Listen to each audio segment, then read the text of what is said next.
आए कलाम मुक़द्दस में से अहद कदीम में से मलाकी नबी की किताब आखिरी किताब है पुराने अहदनामे की, उसका दूसरा बाब और उसकी 10वीं आयत से 16वीं आयत तक हम कलाम मुक़द्दस में से आज अपनी रहनुमाई के लिए पढ़ेंगे।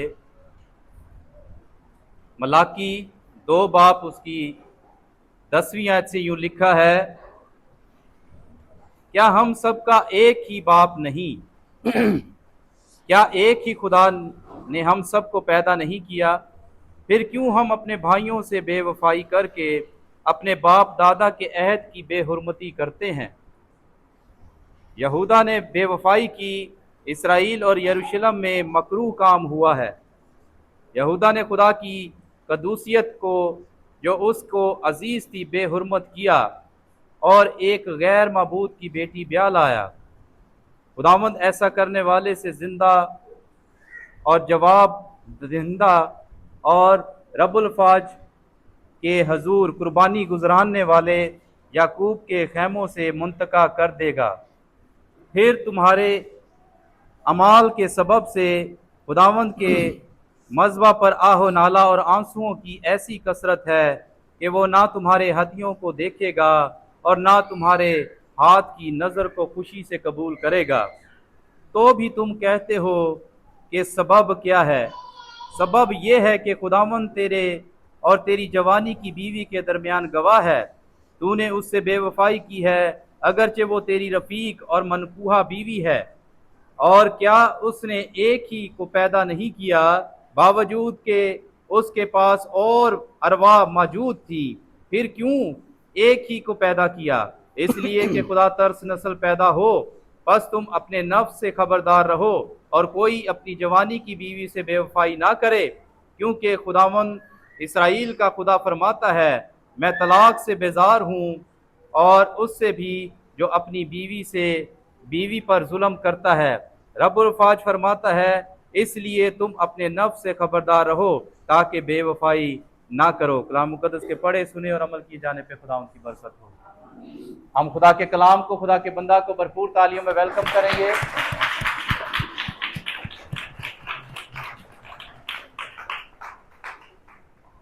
मसीह के जलाली बाबरकत नाम में आप सबको सलाम और महीने का पहला इतवार सबको मुबारक हो। बैठिए, तशरीफ रखें। कितनों ने आज खुदावंद से कलाम मांगा है? कितनों ने कलाम मांगा है? और कितनों ने ये दुआ की है कि मुझे सुनने वाले कान, कबूलियत और समझने वाला दिल देना? कितनों ने ये दुआ की है? बहुत कम लोग हैं। झूठ नहीं बोलना खुदा दे घर च बह के।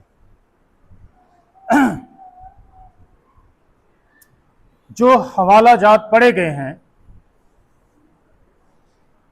आप समझ गए हैं कि आज मैसेज क्या है, आज कलाम किस पर होगा, आज बात क्या होगी। यस, मियां बीवी पर आज मसीही खानदान पर बात होगी। आज हम मसीही खानदान के तल्लुक से सीखेंगे और ये मैसेज 2 हिस्सों में होगा। एक हिस्सा आज और एक फिर आइंदा इतवार को। मसीही खानदान के मुतल्लिक बड़ी खूबसूरत और बड़े वाज़े अल्फाज में खुदा ने अपने बंदा मलाकी नबी की मार्फत यहां तहरीर करवाया। हमने पढ़ा, क्या हम सब का एक ही बाप नहीं? क्या एक ही खुदा ने हम सबको पैदा नहीं किया? फिर क्यों हम अपने भाइयों से बेवफाई करके अपने बाप दादा के अहद की बेहुरमती करते हैं? यहूदा ने बेवफाई की, इसराइल और यरूशलेम में मकरूह काम हुआ। यहूदा ने खुदावंद की कदूसियत को जो उसको अजीज थी, उसे क्या किया? बेहुरमत किया, बेहुरमत किया और एक गैर माबूद की बेटी ब्याह लाया। खुदावंद ऐसा करने वाले से जिंदा और जवाब दहिंदा और रब्बुल फाज के हुजूर कुर्बानी गुजराने वाले याकूब के खैमों से मुनक़ता कर देगा। फिर तुम्हारे अमाल के सबब से खुदावंद के मसबा पर, खुदावंद के घर में, खुदावंद के मसबा के ऊपर आव नाला और आंसू की ऐसी कसरत है कि वो ना तुम्हारे हदिये को कबूल करेगा और ना तुम्हारे हाथ की नजर को खुशी से कबूल करेगा। तो भी तुम कहते हो, इस बात को ज़हन में रखें। यस, तो भी तुम कहते हो, सबब क्या है, वजह क्या है, क्यों नहीं कबूल करेगा? क्यों खुदावंद के मसबा पर आओ नाला आंसुओं की कसरत है? सबब क्या है? तुम कहते हो सबब क्या है, खुदा को बता रहे हो क्या सबब है, वजह क्या है? और लिखा है सबब यह है, जवाब सुनिए खुदा का। इस बात को अपने जहन में रखिए। सबब यह है कि खुदावन तेरे और तेरी जवानी की बीवी के दरमियान गवाह है। ये सबब सुन लीजिए अच्छी तरह से कि खुदावन तेरे और तेरी जवानी की बीवी के दरमियान गवाह है। तूने उससे बेवफाई की है, अगरचे वो तेरी रफीक और तेरी मनकूहा बीवी है। मनकूहा का मतलब है ब्याही हुई। भजा के नहीं ले आंदी, तू ब्याह के ले आंदी है, शादी करके निकाह करके तेरे निकाह में आई है। और क्या उसने एक ही को पैदा नहीं किया, बावजूद के उसके पास और अरवा मौजूद थी? फिर क्यों एक ही को पैदा किया? इसलिए कि खुदा तरस नस्ल पैदा हो। इसलिए कि खुदा तरस नस्ल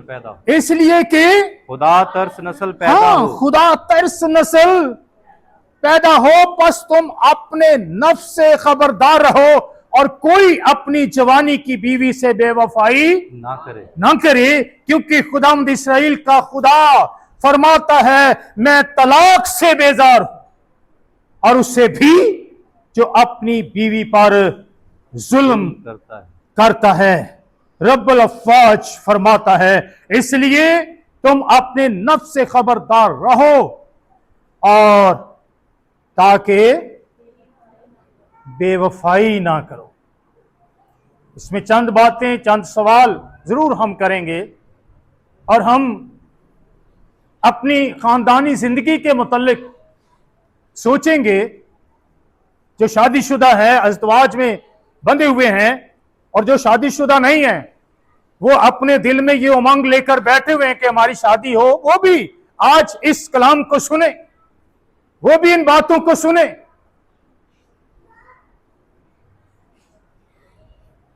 अगर मैं आपसे यह सवाल करूं कि हम शादी क्यों करते हैं, वो कादिली शादी की जाती, जवाब क्या होगा? इसमें कुछ जवाबात आए हैं इसी हवाला जात में।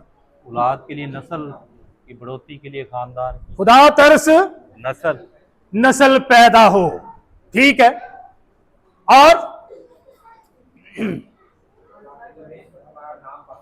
जमीन पर हमारा नाम, हमारे खानदान का नाम बाकी रहे, यस। और अपने नफ्स की खबरदार और बेवफाई ना। जी, हम इन सवालात के जवाब जरूर लेंगे। मेरे अज़ीज़ों, शादी एक मुकद्दस रिश्ता है। ये कोई आम रिश्ता नहीं है, ये एक मुकद्दस रिश्ता है। इस रिश्ते को खुदा ने खुद कायम किया, इस रिश्ते को खुदा ने खुद जोड़ा और खुदा ने इंसान के लिए इस रिश्ते को कायम किया। और इसलिए कि इंसान की नस्ल कायम रहे, क्या हो? इंसान की नस्ल कायम रहे, खुदा तरस नस्ल पैदा हो, शोहर और बीवी की रिफाकत बहाल रहे। क्या रहे? बहाल रहे, बहाल रहे। कब तक? हमेशा, कब तक बहाल रहे? महीना, 2 महीने, 3 महीने, हमेशा।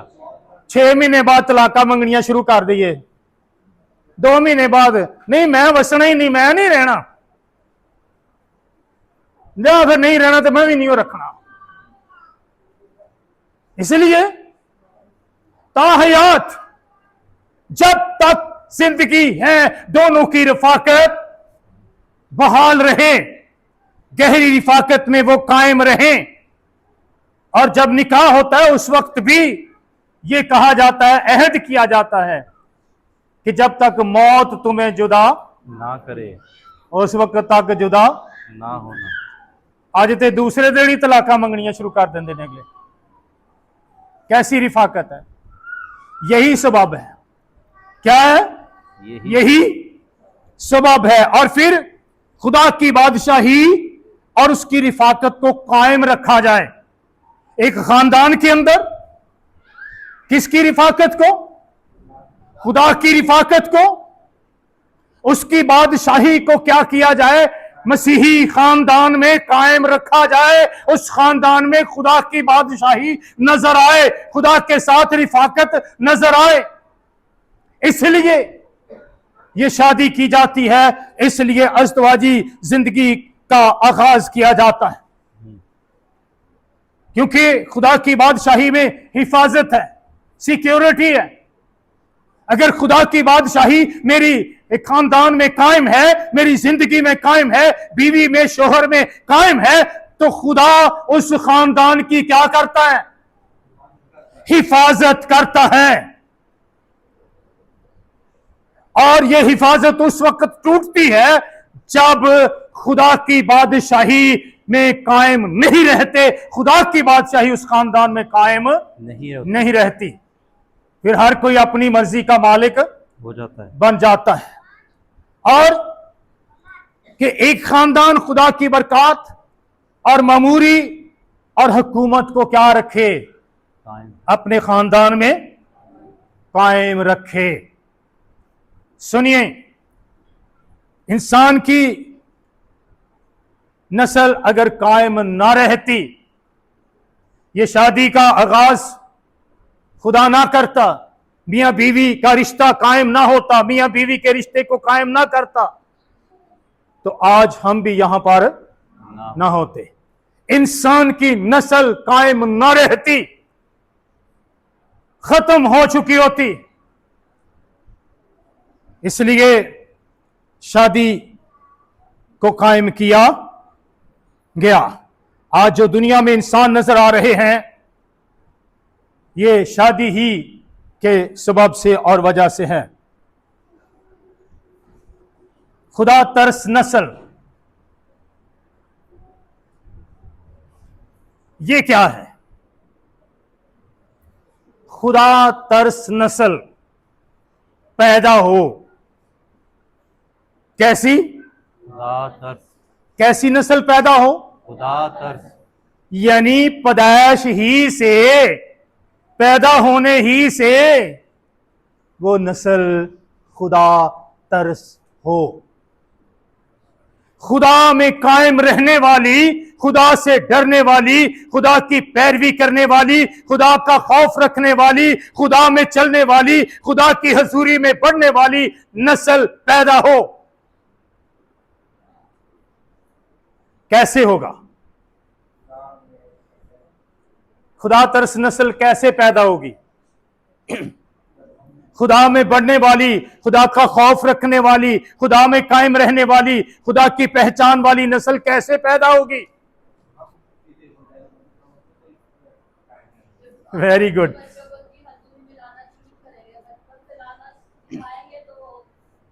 हाँ जी, यहां से बड़ा जबरदस्त जवाब दिया भाई ने। जो असी सीधे हो जाएंगे, असी वाकई सीधे नहीं।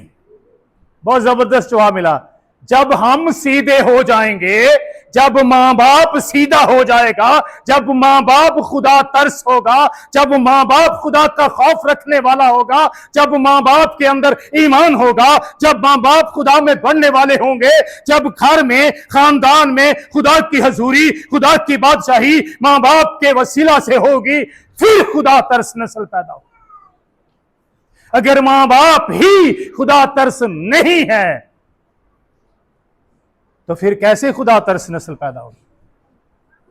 फिर तो उंजदी नस्ल पैदा होनी है जिदा मां प्यो होएगा, है ना? मेरे सीजो, खुदा तरस नस्ल के लिए वालिदैन का खुदा तरस होना जरूरी है।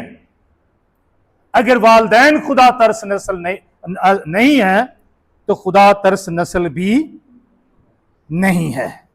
तो खुदा ने शादी किस लिए मुकर्रर की? कि खुदा तरस नस्ल पैदा हो। खुदा तरस नस्ल खुदा चाहता है, खुदा मांगता है, बिगड़ी हुई नस्ल नहीं। मेरे सीजो, शोहर एक बीवी रखे जी, खुदा तरस नस्ल उदों ही पैदा होनी है जो एक बीवी होएगी। शोहर कितनी बीवियां रखे? एक जी, एक बीवी। अगर शोहर एक से ज्यादा बीवी करता है, बीवियां करता है, तो फिर बच्चों की मां जो है ना, जो पहली मां होती है, उसके अंदर क्या पैदा हो जाएगा जी? ओदे अंदर की आएगा? अगर शोहर सौतन ले आता है, नफरत, क्रोध, गुस्सा, यस, नफरत, गुस्सा, तो फिर का हसद, बॉक्स उसके अंदर आ जाएगा, और औलाद पर, नस्ल पर क्या असर पड़ेगा? वो किस असर में चली जाएगी? उनके अंदर कैसा असर होगा जी?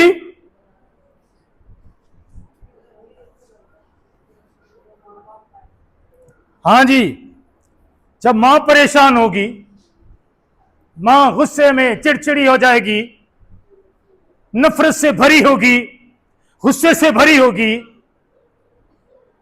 तो औलाद भी फिर गुस्से न भरी, और आगे जाकर औलाद पर बहुत बुरा और बड़ा गहरा असर पड़ेगा, बिगड़ जाएगी, और औलाद के अंदर अपने बाप के लिए नफरत, गुस्सा पैदा हो जाएगा। और मैंने खुद अपने कानों से, अपनी आंखों से ऐसा होते हुए देखा है। इसलिए मोहतात रहिए, क्योंकि एक बीवी का होना जरूरी है, फिर खुदा तरस नस्ल पैदा होगी, फिर बच्चे बाप के खिलाफ नहीं होंगे,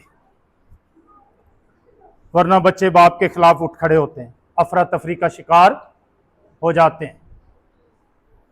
यूहन्ना बपतिस्मा देने वाला, जब उससे कहा गया कि यीशु तुझसे ज्यादा शागिर्द कर रहा है, वो बपतिस्मा दे रहा है, तो यूहन्ना ने क्या जवाब दिया था? जरूर है कि मैं घटूं और वो बढ़े। उसने ये नहीं कहा कि मैं उससे बड़ा हूं, मैं उससे सीनियर हूं, मैं पहले हूं। वो कैसे मुझसे बड़ा हो सकता है? लेकिन उसने अपने आप को क्या किया? छोटा बनाया, अपने आप को नीचे किया। ये कहां से आई ये खुदा तरसी? ये ईमान कहां से आया लिशबा से। कि मैं घटूं और वो बड़े? क्योंकि उसके वालिदैन खुदा तरस थे। जकरिया जब अपनी बारी पर हैकल में खिदमत कर रहा था, खैमा के अंदर, हैकल के अंदर पाक तरीन मकाम में बखूर जला रहा था, तो खुदा के फरिश्ता ने आकर उससे कलाम किया और उससे कहा कि तेरे बेटा होगा। वो परेशान हो गया इस पैगाम को सुनकर। उसका जवाब क्या था? ऐसा कैसे हो सकता है, मैं बुजुर्ग हो गया। ये कैसे मुमकिन है? ये कैसे हो सकता है?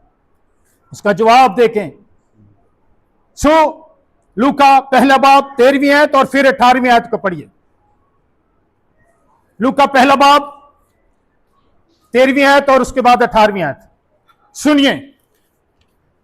कैसे यूहन्ना खुदा तरसी से भरा हुआ था, ईमान से भरा हुआ था, मोहब्बत से भरा हुआ था, इनकिसारी से भरा हुआ था, खुदा के खौफ से भरा हुआ था। जी। मगर फरिश्ता ने उससे कहा, ए जकरिया खौफ ना कर, ए जकरिया खौफ ना कर, क्योंकि तेरी दुआ सुन ली गई है। तेरी दुआ सुन ली गई। हालेलुया। और तेरी दुआ सुन ली गई, अभी तुझे खौफ करने की जरूरत नहीं है। और तेरे लिए तेरी बीवी अलिशबा के बेटा होगा। तेरे लिए तेरी बीवी अलिशबा के क्या होगा? बेटा होगा। और तू उसका नाम नाम भी बता दिया गया। क्या रखना? यूहन्ना रखना। 18वीं आयत में क्या लिखा है? जकरिया ने फरिश्ते से कहा, सुनिए, किसने?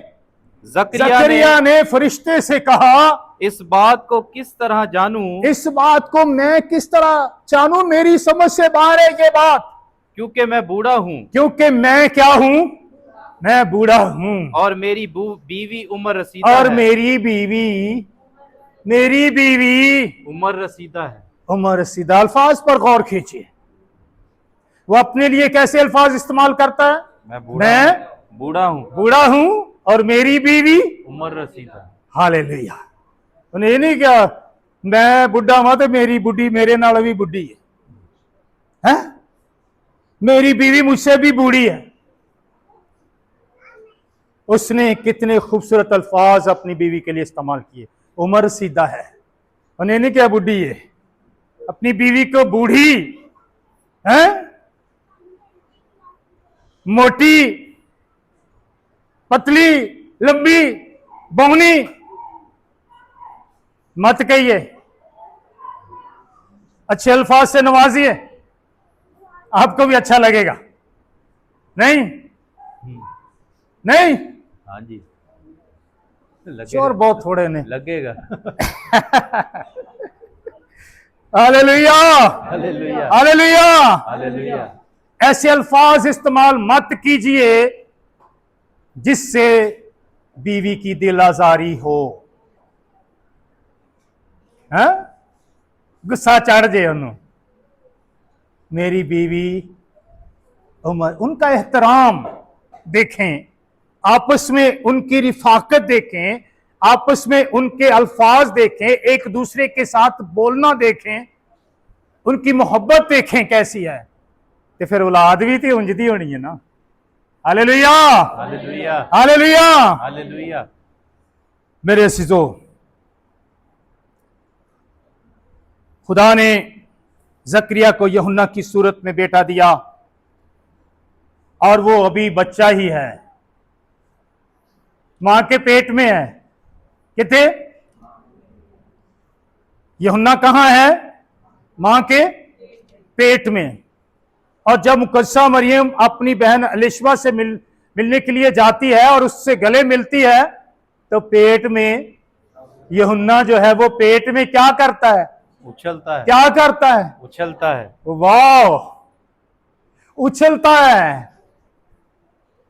अभी कितने महीने का है? 6 महीने का। 6 महीने का। क्यों उछला है वो? कि खुदावंद की माँ उसके घर में मां क्या कह रही है, मेरे खुदावंद की मां मेरे घर में आई तो बच्चा पेट में ही उसकी प्रस्तश, उसकी इज्जत कर रहा है, पेट में प्रस्तश कर रहा है, उछल रहा है, खुशी से भर गया है वो, मां भी और बच्चा भी। ये खुदा तरसी है। Hallelujah, praise the Lord. जब हम मूसा का जिक्र पढ़ते हैं इब्रानियों 11वें बाब की 23 से 26वीं आयत में, तो वहां लिखा है ईमान ही से मूसा की मां ने 3 महीने तक मूसा को क्या किए रखा, छुपाए रखा। ईमान से। उनके पास क्या था, उनके पास क्या था, जोर से बोलिए, ईमान। उनके पास क्या था, ईमान। ईमान था। ईमान से मूसा को उन्होंने क्या किया, छुपाए रखा कि कहीं ये फिरौन के हत्थे ना चढ़ जाए, कहीं ये हलाक ना हो जाए, कहीं ये मारा ना जाए। ईमान से उन्होंने छुपाया क्योंकि उनके पास ईमान था। एक खानदान के पास, मियां बीवी के पास क्या होना चाहिए, ईमान। और ईमान से अपने बच्चों की हिफाजत कीजिए। मैं क्या कह रहा हूं, ईमान कहीं शैतान के हत्थे ना चढ़े। ना चढ़ जाएं। और कितने चढ़े हुए हैं, कभी मां बाप ने परवाह की है, कभी सोचा है, कभी उनको चर्च लेकर आए, कभी उनके साथ बैठकर दुआ की है, कभी उन्हें खुदा की हुजूरी में लाने की कोशिश की है। तो फिर शैतान दे हत्थे चढ़ना है, हलाक ही होना ने, मरना ही उन्होंने, क्योंकि उन लोगों के पास, उन खानदानों के पास भी ईमान नहीं है। जब उनके पास ईमान नहीं है तो उनकी औलाद के पास ईमान कहां से होगा जी। और जब मूसा बड़ा हो गया, ईमान से छुपाए रखा, तो जब वो बड़ा हो गया, फिरौन के घर में पला, फिरौन की बेटी का बेटा होकर उसके घर में पला, तो बड़े होकर उसने क्या कहा,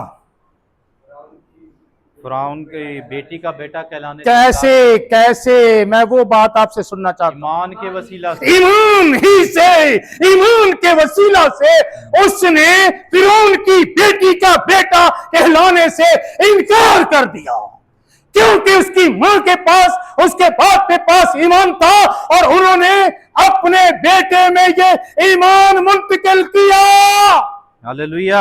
और उसने ईमान से फिरौन की बेटी का बेटा कहलाने से इनकार किया। वालिदैन से ईमान आता है बच्चों में।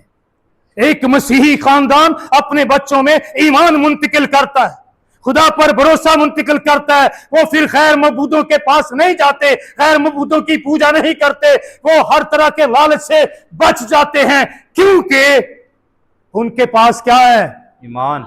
ईमान है। हालेलुया। ये खुदा तरस नस्ल पैदा होना है। जब मां बाप के अंदर ईमान होगा, वो एक दूसरे को ईमान से कबूल करेंगे और एक दूसरे की इज्जत करेंगे, एक दूसरे को चाहेंगे और खुदा का खौफ रखते हुए खुदा की परस्तिश और इबादत करेंगे, तो खुदा तरस नस्ल पैदा होगी। फिर मूसा जैसे, हालेलुया, हालेलुया, यूहन्ना जैसे, एलिया जैसे बच्चे खुदा देगा। यूहन्ना, पतरस जैसे बच्चे खुदा देगा।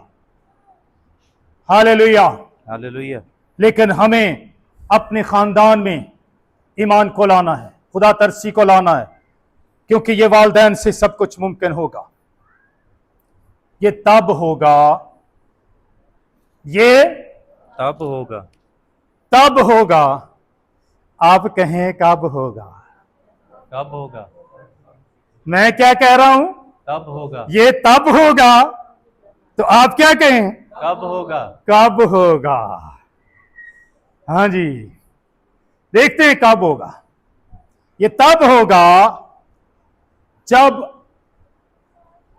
मियां बीवी अपने अहदो पैमान पर ताहयात कायम रहेंगे। हालात कैसे भी हों,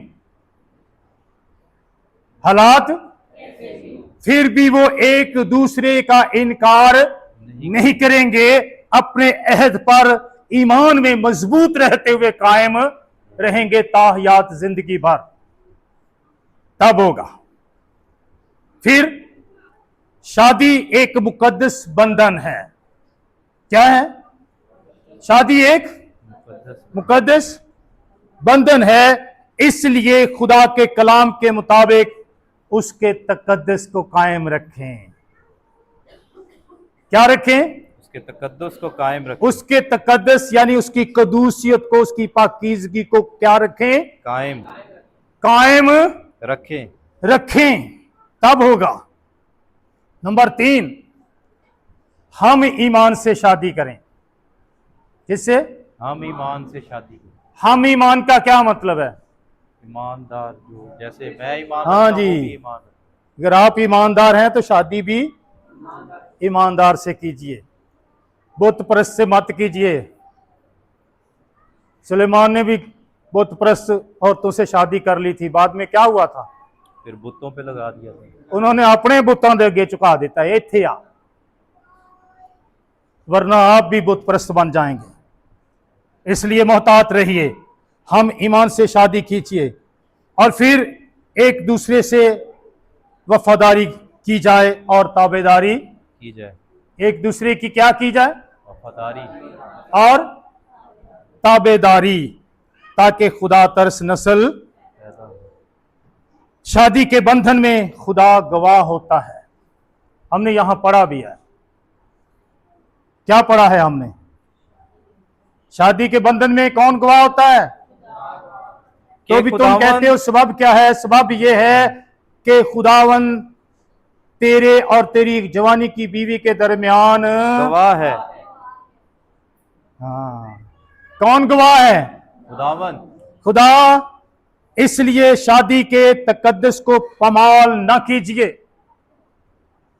क्योंकि अगर शादी के तकद्दुस को आपने पमाल किया तो समझे खुदा की बेहुरमती की। किसकी? खुदा की।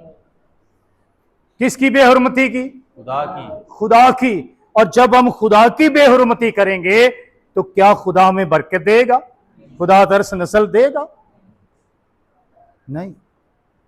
इसलिए क्योंकि खुदा गवाह होता है, इसलिए शादी के इस तकद्दुस को पमाल मत कीजिए, खुदा को बेहुरमत करने के बराबर है। फिर शादी होने के बाद तलाक नहीं होनी चाहिए। जी, होनी चाहिए। आजकल तो लोग हाथ च फड़ के खलोते ने, तलाक लो जी तलाक, लो जी तलाक। और मेरे को आ जाते ने, भाई साहब साड़ी तलाक लिखो।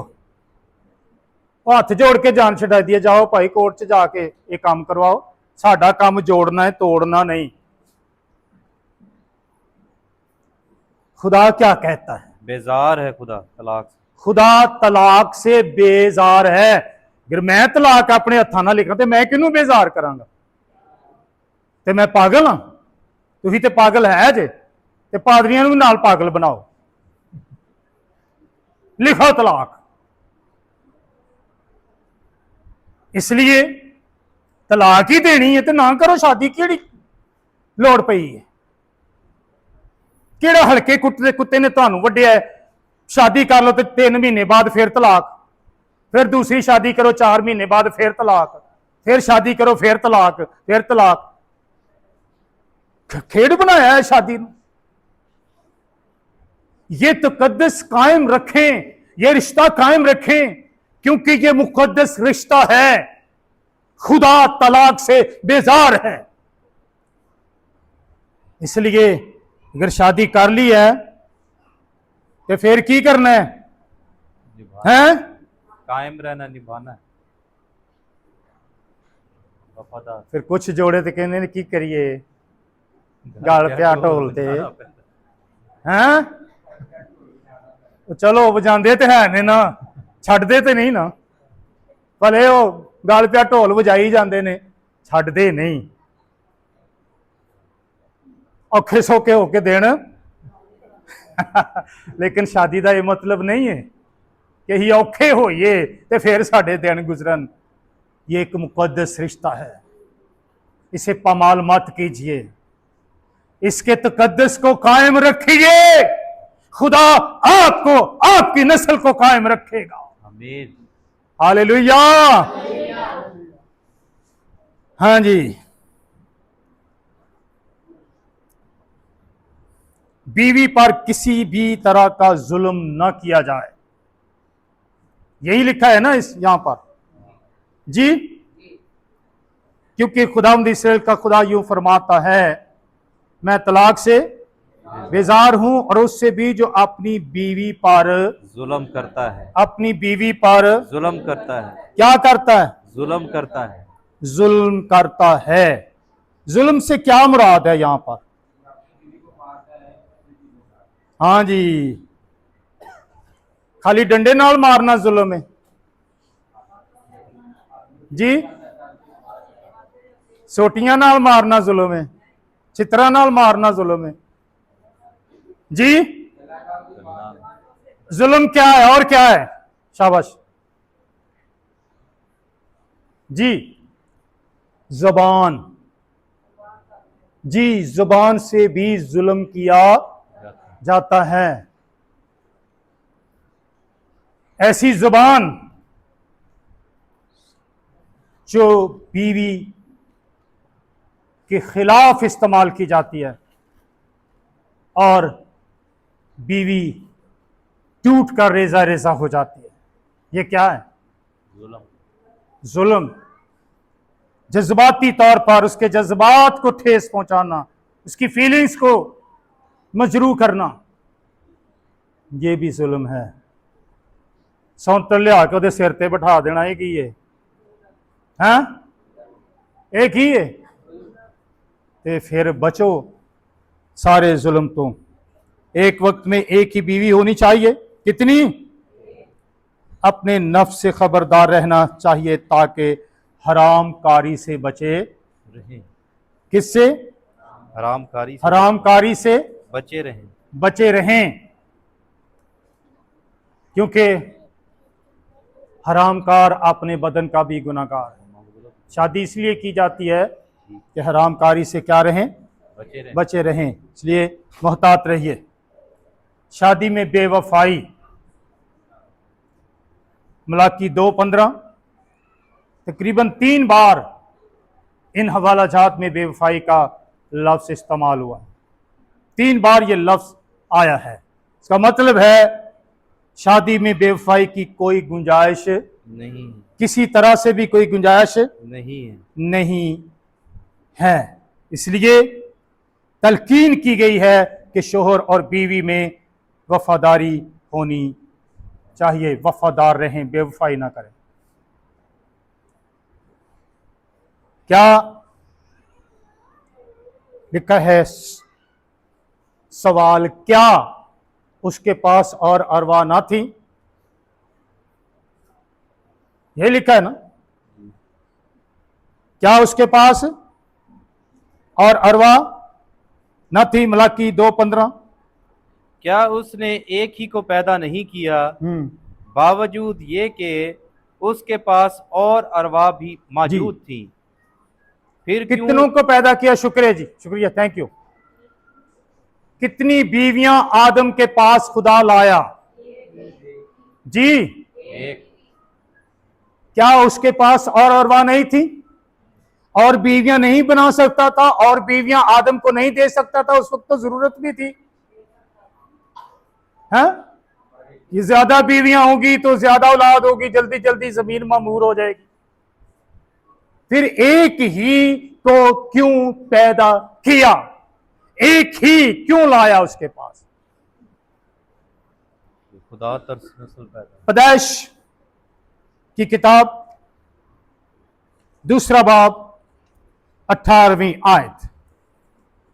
पैदाइश 2 बाब 18वीं आयत पढ़िए। और खुदावंद खुदा ने कहा कि आदम का अकेला रहना अच्छा नहीं। और खुदावंद खुदा ने कहा कि आदम का अकेला रहना अच्छा नहीं। जी, किसने कहा? खुदावंद खुदा ने, किसने कहा? खुदावंद खुदा ने। जी, आगे। अकेला रहना, मैं उसके लिए एक मददगार उसकी मानिद बनाऊंगा। मैं उसके लिए, एक मददगार, मैं उसके लिए, एक मददगार, मैं उसके लिए एक मददगार आदम की मानंद बनाऊंगा। कितने मददगार? एक मददगार। ये कौन कह रहा है? खुदावंद खुदा। खुदावन ने कहा। कितने मददगार? एक मददगार। आजकल लोग क्या कर रहे हैं? ये किसने फरमाया कि आदम का अकेला रहना अच्छा नहीं, मैं उसके लिए क्या करूंगा? एक मददगार। 2 नहीं, 3 नहीं, 4 नहीं, 10 नहीं, कितने? अगर कोई ज्यादा कर रहा है तो वो खुदा के कलाम के खिलाफ कर रहा है, वो मुसीबत में पड़ेगा। और पड़ रहे हैं लोग। परेशानी औलाद के लिए भी, घर के लिए भी, खानदान के लिए भी परेशानी का बायस बन रहे हैं। फिर मार कुटाई शुरू होती है, जुल्म शुरू होता है। जिनकी शादी नहीं हुई, सुन ले कान खोलकर, आदम ने कहा था खुदावंद मेरे लिए भी कोई बीवी ले आ दे। हाथ उत्थे जोड़े सन हैं? को किते लभण गया सी?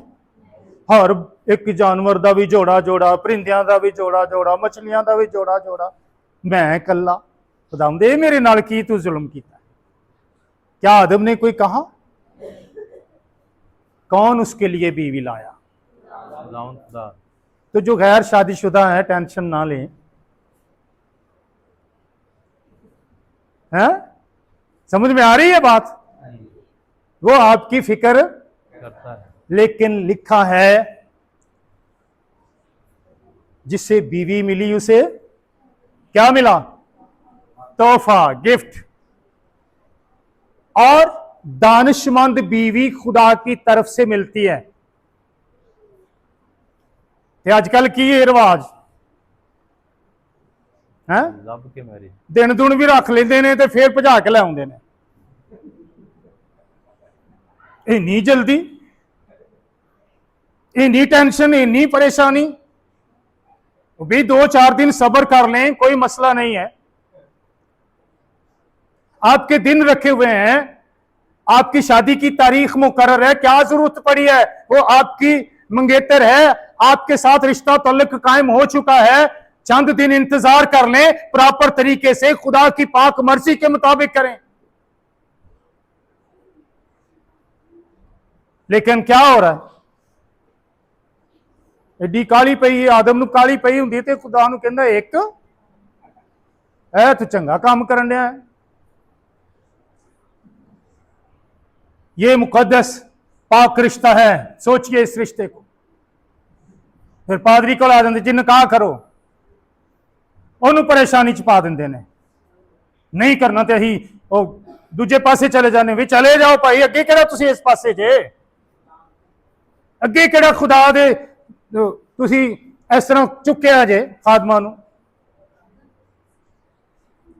ऐसे लोग कलीसिया के लिए, खुदा के लिए, खुदा के लोगों के लिए बदनामी, रसवाई का सबब बनते हैं।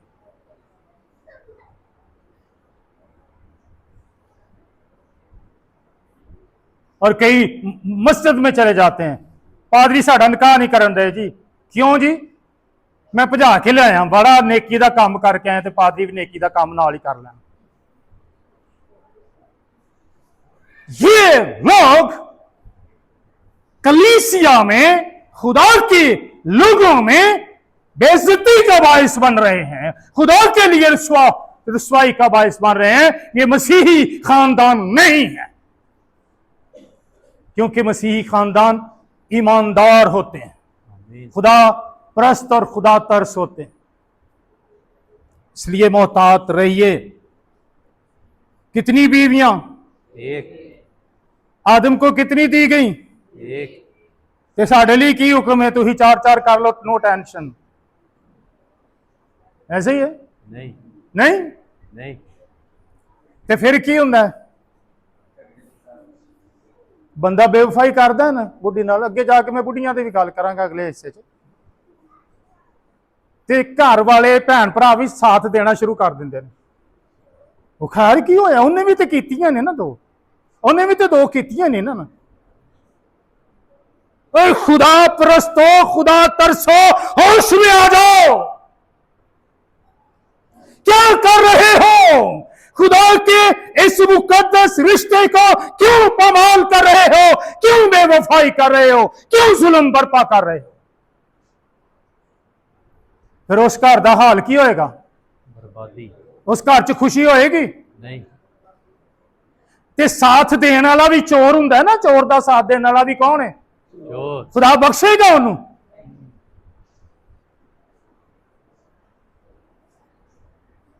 फिर नशो भाजियां को दुआ कराओ जी, साडे घर च जी हालात बड़े खराब हो गए ने। वो कीते किने ने? हैं? किसने किए हैं? किसने इन हालात को लाने के लिए अपने आप को पेश किया है? फिर दर दर दे धक्के खांदे फिरो। एक ही को पैदा नहीं किया, आदम के लिए एक बीवी। मेरे सिजो, इसलिए बेवफाई मत कीजिए, बावफा रहिए, ताकि आपके घर में भी खुदा तरस नस्ल पैदा हो। जुल्म, जैसे मैंने आपसे पहले पूछा, जुल्म क्या है?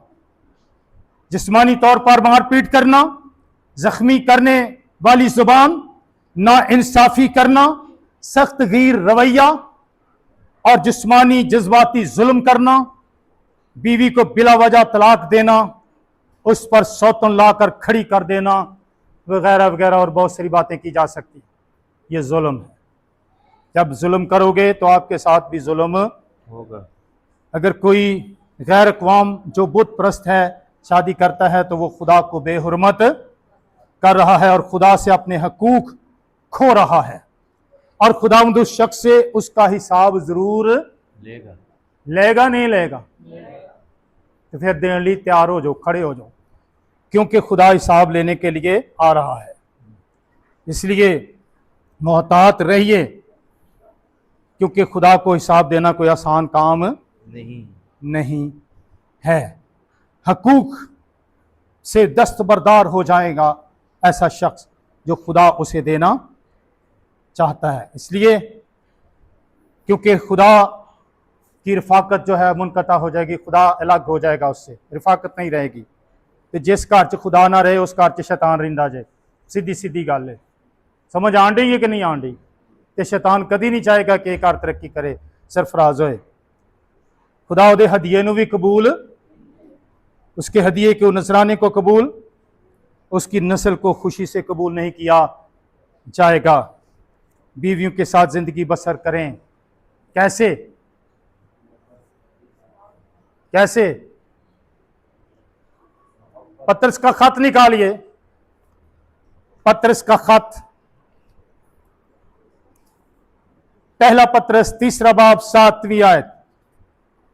ऐ शोहरो, तुम भी बीवियों के साथ अक्लमंदी से बसर करो। शोहरो, तुम भी बीवियों के साथ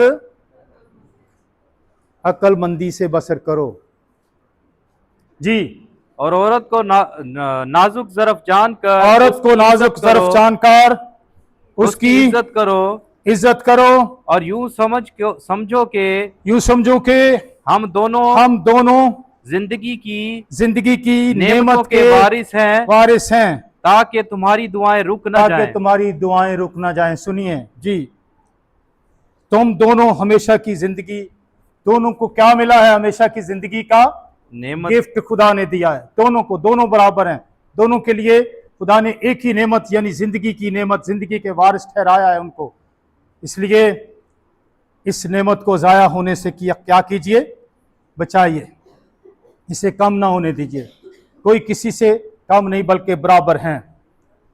इसलिए क्योंकि अगर रवैया सही नहीं होगा तो दुआएं रुक जाएंगी, जवाब नहीं आएगा। खुदा दुआओं का जवाब नहीं देगा, दुआएं लिखा है रुक जाएंगी।